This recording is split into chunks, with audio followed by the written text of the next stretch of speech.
afternoon or tea time we do what we call a death poo. And the death poo is black and it stinks like you won't believe.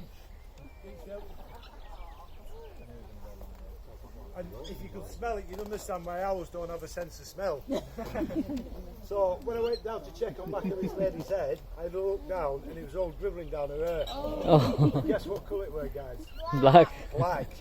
Couldn't believe it, jet black. So I apologise to her. I said, I'm awfully sorry, love. She's never done this in 16 years. I said, I'll pay to go to her lessons. You can have a rinse, a perm, a blow dry, whatever you want, whatever it costs. I'll sort it out for you. And she turned around and she said, Andy, don't worry about it. It's only a week. She's 16. She fell out of her nest when she was only down. What it was, only I was like nesting in oak trees. There's a hole in the oak tree. She can't see the food, that's the thing. When they're 28 years old.